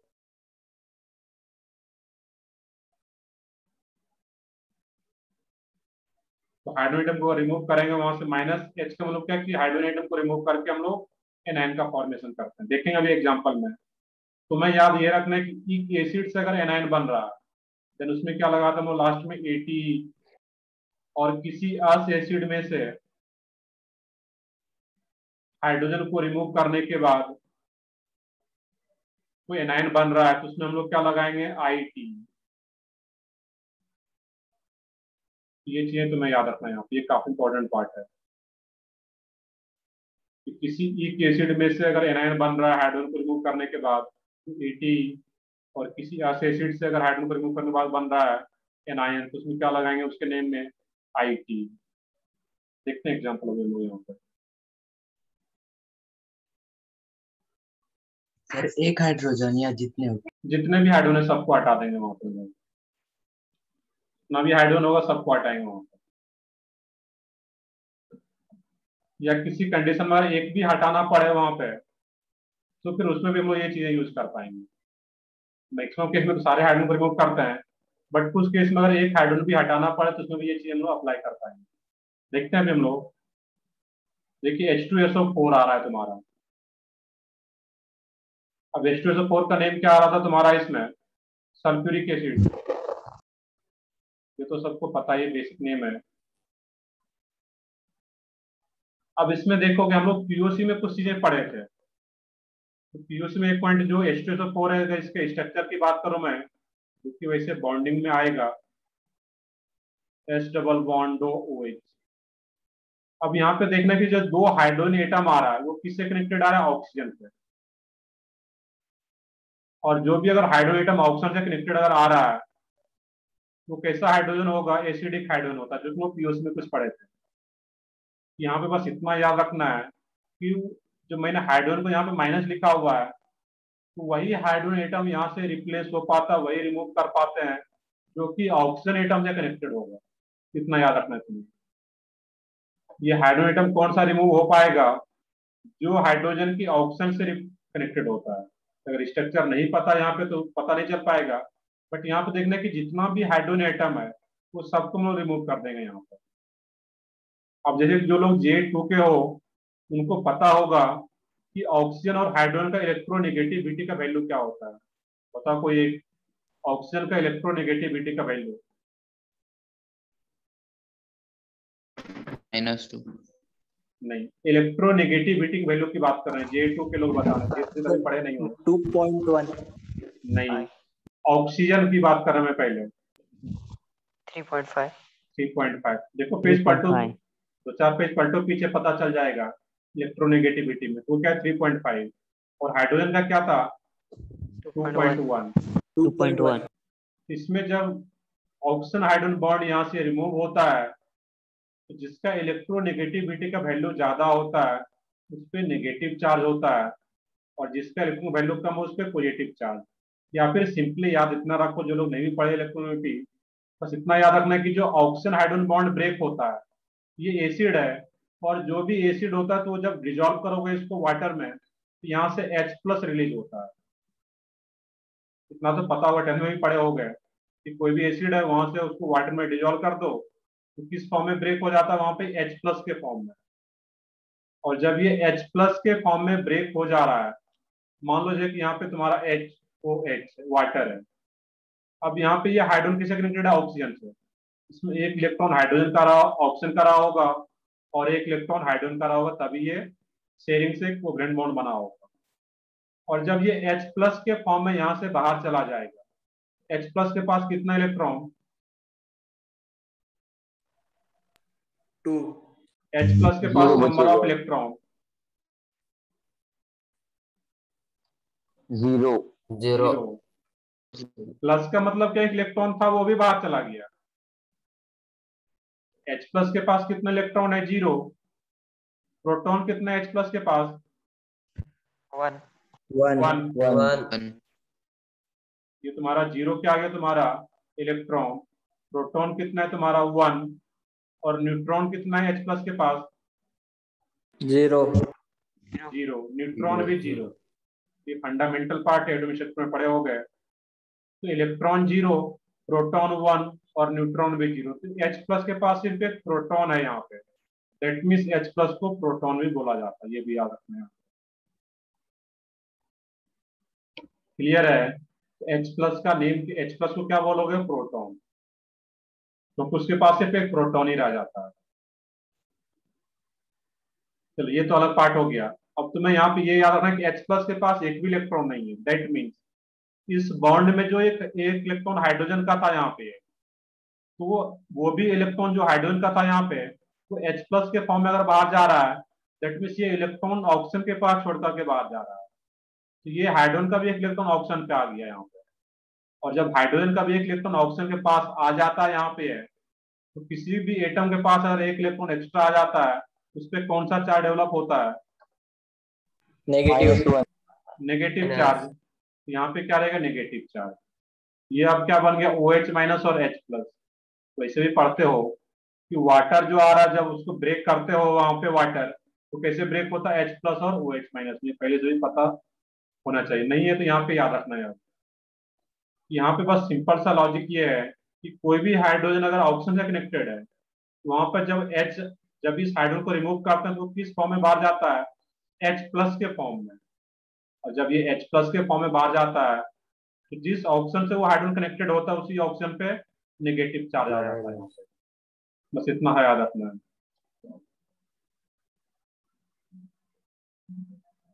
क्लियर है? यहाँ पे है, बस सिंपल सा लॉजिक था। ये ऑक्सीजन हाइड्रोजन के बीच में जो बॉन्ड बन रहा होता है कि एक एक इलेक्ट्रॉन के शेयरिंग से बन रहा हुआ कोवेलेंट बॉन्ड है। और जब यहाँ पे ये H प्लस के फॉर्म में बाहर जाता है, दैट मीन्स अपना इलेक्ट्रॉन छोड़ करके बाहर जाता है, क्योंकि H प्लस के पास एक भी इलेक्ट्रॉन नहीं है। और यहाँ पे ऑक्सीजन पे एक इलेक्ट्रॉन एक्स्ट्रा आ जाता है ऑक्सीजन पे, जो कि नेगेटिव चार्ज आ जाता है। अब ये OH माइनस बन गया हाइड्रोक्साइड आयन, और ये H प्लस। और जो H प्लस होता है उसी को क्या बोलते हैं? प्रोटॉन, क्योंकि इसके पास कोई भी इलेक्ट्रॉन नहीं है, कोई न्यूट्रॉन होता नहीं, सिर्फ एक प्रोटॉन, दैट मींस प्रोटॉन बोलते हैं। इतना सा बताने के पीछे बस इतना सा लॉजिक है कि H2SO4 का जब दोनों हाइड्रोजन को बाहर कर दोगे, जो कि किस फॉर्म में बाहर जाता है? H प्लस के फॉर्म में। ये भी H प्लस के फॉर्म में बाहर जाएगा और ये भी H प्लस के फॉर्म में बाहर जाएगा यहाँ पे। तो यहाँ पे जब H प्लस बाहर जाए तो इस ऑप्शन पे नेगेटिव चार्ज, और जब इस हाइड्रोजन का H प्लस बाहर जाए तो यहाँ पे नेगेटिव चार्ज। तो H2SO4 में से दोनों हाइड्रोजन को रिमूव कर दोगे अगर वहां पे H प्लस के फॉर्म में, बेसिकली यहाँ पे जब भी रिमूव होता है तो H प्लस के फॉर्म में रिमूव होगा। ये भी मतलब अलग से हम लोग लिखते नहीं है, बट वो अंडरस्टूड होता है कि वो कैसे बाहर जाता है? H प्लस के फॉर्म में, या यहाँ पर दिखा भी सकते हो। H2SO4 में से जब दो H प्लस को बाहर कर दोगे वो कौन सा एनायन बन जाएगा वहां पे? सोच के बताओ सब लोग। SO2 minus. SO4 2 माइनस, क्योंकि दो हाइड्रोजन बाहर जा रहा है H प्लस के फॉर्म में, यहाँ पे 2 नेगेटिव चार्ज आएगा। और SO4 2 माइनस का नेम क्या हम लोग पहले भी लिख चुके हैं? सल्फेट। Sulphate ion. ये पॉइंट हम लोग यहाँ पे बस लिख रखा हूं ऊपर। ये किसमें से हाइड्रोजन बाहर करने के बाद ये एनायन बन रहा है? इक एसिड में से। और इक एसिड में से अगर हाइड्रोजन को बाहर करके एनायन बना रहे हैं तो वहां पे लास्ट में क्या आएगा तुम्हारा?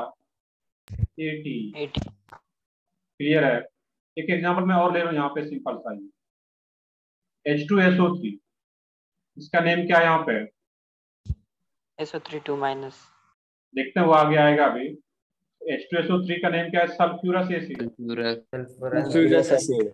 यहाँ पे अस एसिड आ रहा है तुम्हारा।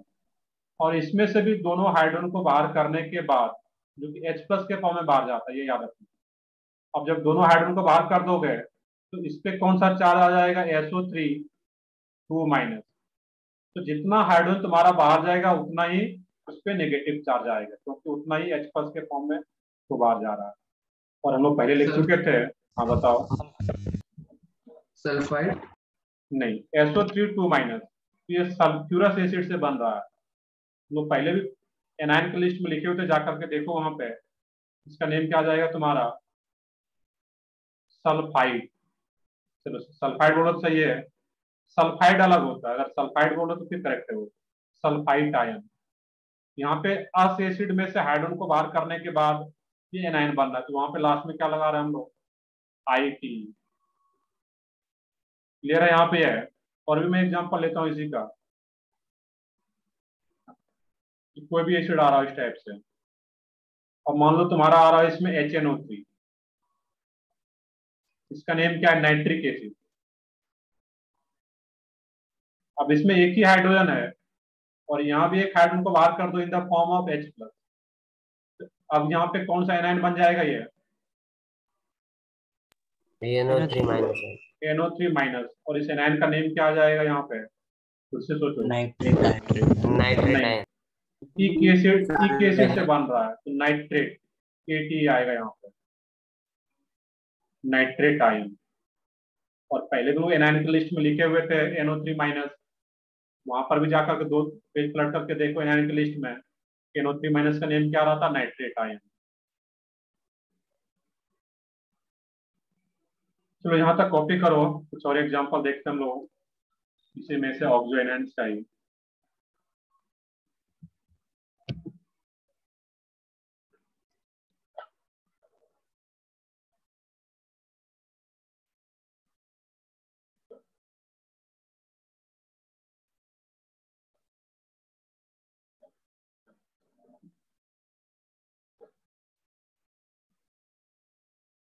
बिल्कुल पूरा बुकलेट सॉल्व कर सकते हो BIN का, बट कुछ एग्जाम्पल और देख लेते हैं यहाँ पे हम लोग।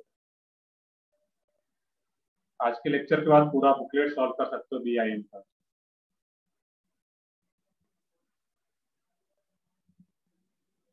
तो ये पार्ट तो बस समझने के लिए था, यहाँ पे मैं इसको इरेज कर दे रहा हूँ यहाँ पे है, बट इतना याद रखना कि हाँ बताओ। इस वीक में BIN का डिस्कशन हो जाएगा। देखते हैं इस वीक में पहले तुम लोग पीरियड टेबल को तुम लोग सॉल्व करो, इसको इसका थ्योरी अच्छे से रिवाइज करो। BIN का 3 लेक्चर का है और उसके बाद सॉल्व करो। देखते हैं लास्ट में 3 लेक्चर और है, आज के लेक्चर के अलावा है, तो देखते हैं अगर BIN का डिस्कशन हो पाएगा तो हम लोग पहले कर लेंगे। बट J2 वाले लोगों का भी कुछ पीरियड टेबल का भी डिस्कशन पेंडिंग है, उसमें भी एक्सरसाइज 2 एक्सरसाइज 3 नहीं हुआ होगा, even last section exercise sir 1 का भी नहीं पीरियोडिक हुआ। टेबल के और कितने लेक्चर लगे? 2 लेक्चर में फिनिश हो जाएगा, 2 लेक्चर सफिशियंट है। 2 लेक्चर में तुम्हारा पीरियड टेबल में थ्योरी क्लियर हो जाएगा। उसके बाद फिर लास्ट लेक्चर, इसलिए मैं बता रहा हूँ 2 लेक्चर के बाद अगर कंप्लीट हो जाता है फिर लास्ट लेक्चर में हम लोग डिस्कशन भी कर पाएंगे। तो लेक्चर सफिशियंट लगा हुआ है मेरा इस वीक में, जनरली 2 लेक्चर आता था, 4 लेक्चर लगा हुआ है, हम लोग प्रॉपर डिस्कशन भी कर पाएंगे।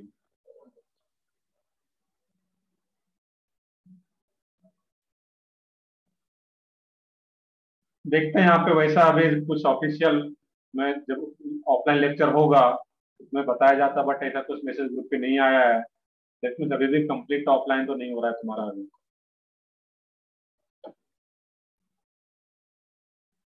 फिर कुछ बच्चे आकर के पढ़ते हैं सेंटर पे, लेक्चर के बाद भी, या फिर डॉट्स वगैरह पूछना हो तो काम कर सकते हो तुम लोग भी सेंटर पे आकर के।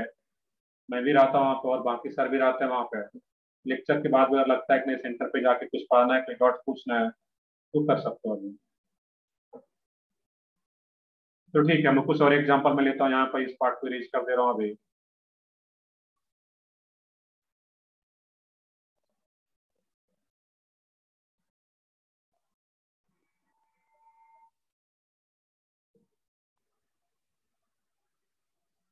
अब देखिए तुम्हारा आ जा रहा है इसमें HClO4।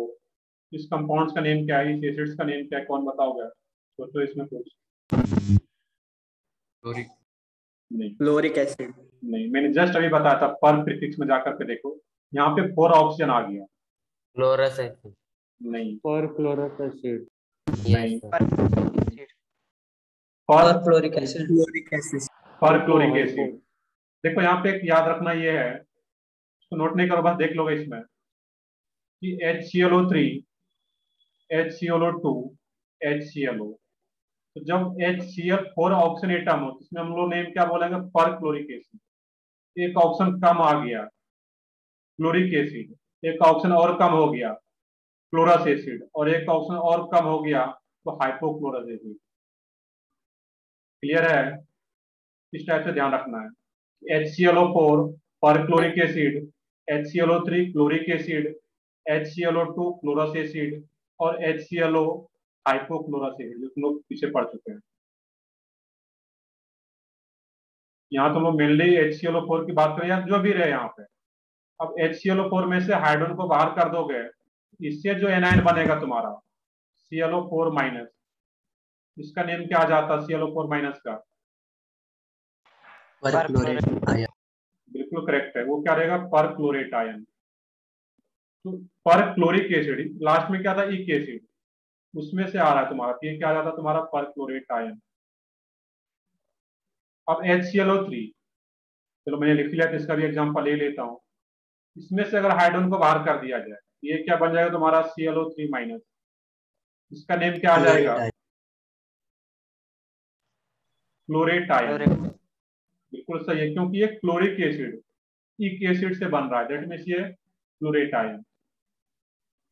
इसमें से एक H प्लस को बाहर करोगे, एक ही हाइड्रोजन को बाहर करें in the form of H plus, ये क्या आ जाएगा तुम्हारा ClO2 माइनस, इसका नेम क्या आ जाएगा तुम्हारा इसमें, क्लोराइड। क्योंकि ये HClO2 का नेम क्या है, क्लोरस एसिड, लास्ट में क्या है तुम्हारा, क्लोरस अस एसिड आ रहा है। और जब क्लोरस एसिड से बन रहा है तुम्हारा इसमें, इसको क्या बोलो, क्लोराइड, क्योंकि अस एसिड में IT लगाना है। Chloride ion. HClO का नेम क्या था? Hypochlorous acid. और इसमें से जब H को हाइड्रोजन को बाहर कर दोगे in the form of H plus, ये क्या आ जाता तुम्हारा OCl माइनस या ClO माइनस, जो भी लिखो। इसका नेम क्या लिखोगे? हाइपो क्लोराइड आयन, क्योंकि इसका नेम क्या था? हाइपोक्लोरस अस एसिड था ये भी। और हाइपोक्लोरस एसिड से तो मैं नेम लिख भी दे रहा हूं यहाँ पे, हाइपोक्लोरस एसिड। अब यहाँ पर भी हाइपो है तो वो तो रहेगा ही थी, बट अस एसिड है तो क्या लगा रहा है यहाँ पे? Chloride, hypochloride ion. ये दोनों टर्म आई थिंक अब क्लियर हो चुका होगा कि एक एसिड में से H को हटाने के बाद AT कब यूज करना है, और अस एसिड में जब हाइड्रोजन को रिमूव करके एनाइन बनाते हैं तो IT कब यूज करना है। चलो कॉपी करो यहाँ तक पहले सब लोग।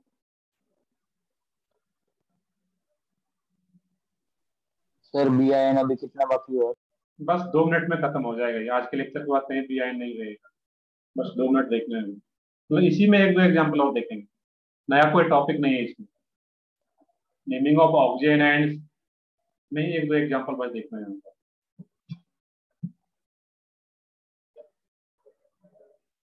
आज हमारा बी आयन फिनिश हो चुका है, बी आयन के सारे क्वेश्चन कर सकते हैं।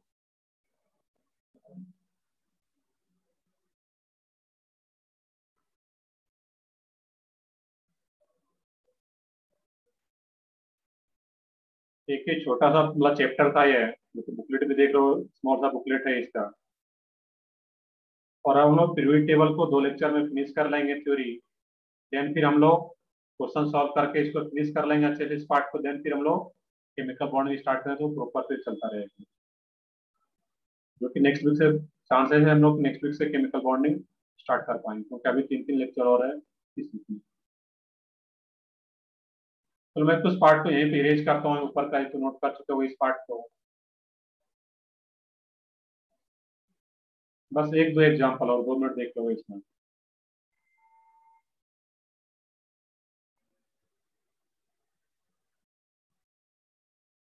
अब जैसे कि एग्जांपल में ले लो यहाँ पे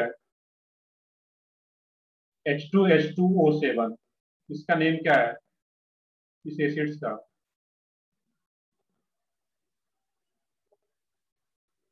तो इसमें पायरो वाले में जाकर के देखो, पायरो प्रीफिक्स में फर्स्ट एग्जांपल ये ऐसा कुछ आ रहा होगा। Pyrosulfuric acid. सही है बिल्कुल, pyro sulphuric acid. Volume oleum भी है, पायरो सल्फ्यूरिक एसिड। अब इसमें से भी क्या करना है, यहाँ पे दो दो हाइड्रोजन है, दोनों हाइड्रोजन को बाहर कर दो in the form of H plus. अब जैसे दोनों हाइड्रोजन को बाहर करो तो इसमें कौन सा एनायन बन जाएगा? उसमें H2O7 2 minus. 2 माइनस। जितना हाइड्रोजन को बाहर करेंगे H प्लस के फॉर्म में उतना ही नेगेटिव चार्ज, ये 2 माइनस आ रहा है। अब H2O7 तो लास्ट में क्या आ रहा था यहाँ पे नेम में? इक एसिड। और इक एसिड में से अगर हाइड्रोजन को बाहर करके हम लोग एनायन बना रहे हैं, इसमें क्या आएगा? AT।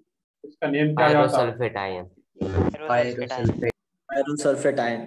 बिल्कुल से ये क्या जाता है यहाँ पे? पायरोसल्फेट आयन। क्लियर है यहाँ पे है।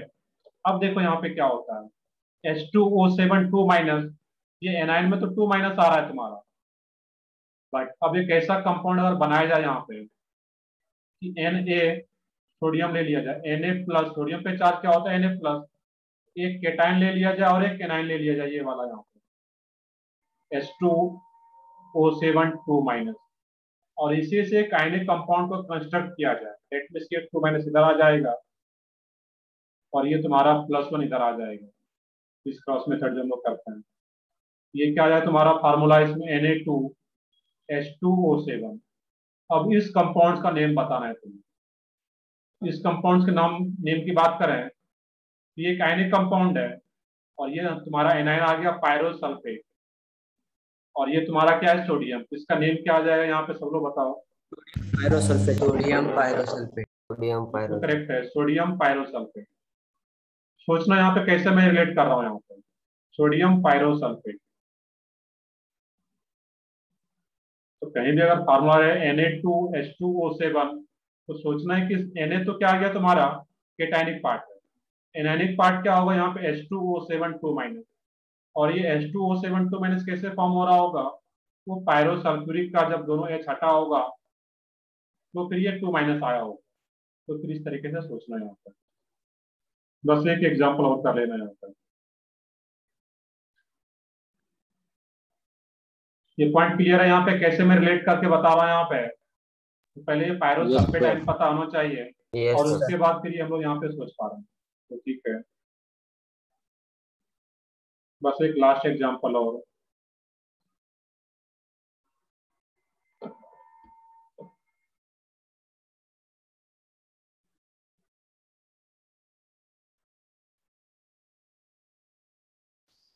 HbO2 इसको नोट भी करो, और जो लोग नोट कर चुके इसका नेम बताओगे। HbO2 जो एसिड से, इसका नेम क्या है?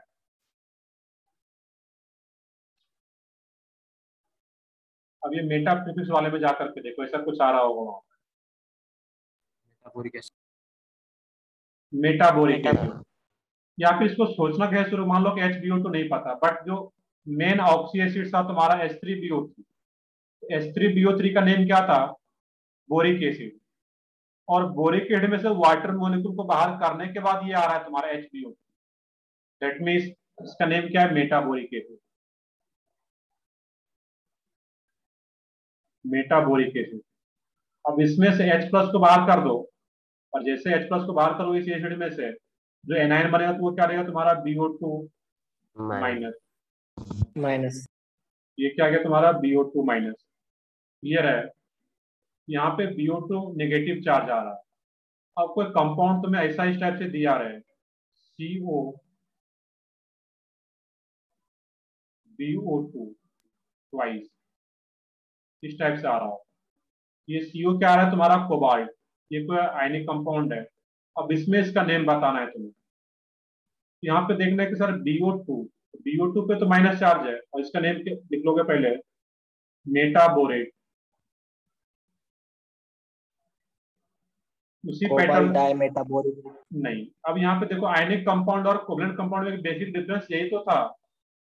Cobalt borate. नहीं, cobalt borate. Metaboric. Cobalt metaborate.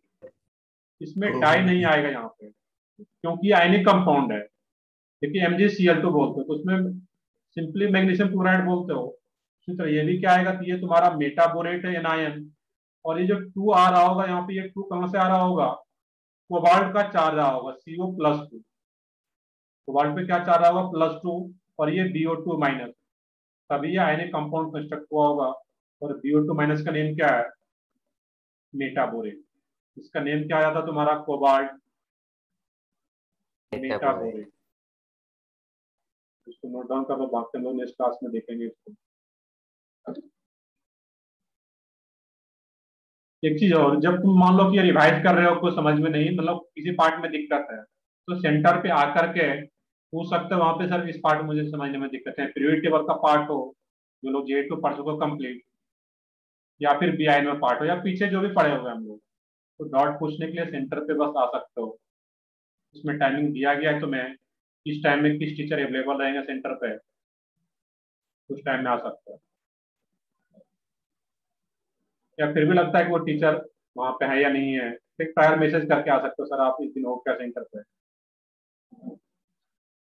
सो ठीक है, यहाँ तक ही रखते हम लोग। ये तुम्हारा BIN कंप्लीट हो गया आज।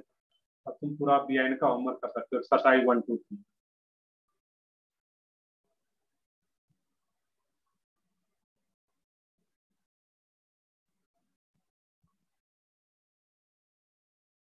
तो ठीक है, हम लोग तो थ्योरी पढ़ ली है। इसको अच्छे से रिवाइज करने के बाद जब क्वेश्चन सॉल्व करोगे, और क्वेश्चन जब तुमसे खुद से सॉल्व हो अगर होता है, 100% तो मैं नहीं बोलूंगा, बट फिर भी थ्योरी पढ़ने के बाद 70-80% क्वेश्चन खुद से सॉल्व कर ले तो 80% दैट मीन जो तुमने थ्योरी पढ़ा वो अच्छे से समझ में आया है।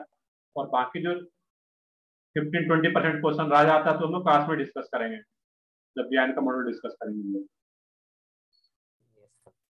चलो ठीक है। और जो लोग J2 के लोग हो, उनको फिर अभी जो तुम्हारा DPP है, तो DPP नंबर देखो, मुझे याद तो यकीन नहीं है, but B1, B2, B3, B4 जो भी डीपीपी है उसमें कि 3 डीपीपी प्योरिटी टेबल का और एक बी आयन का डीपीपी है, तो वो भी सॉल्व कर सकते हो।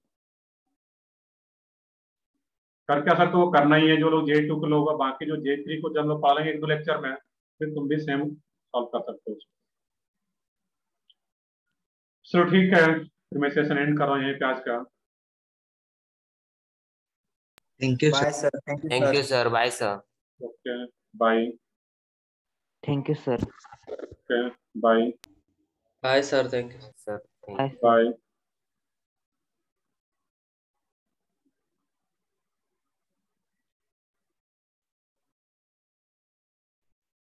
सबका वो A1 अलग था शायद, उसमें तुम्हारा जो डीपीपी पीरियोडिक टेबल का, तो उसका B सीरीज करके नेम दिया गया, तो देख लो ये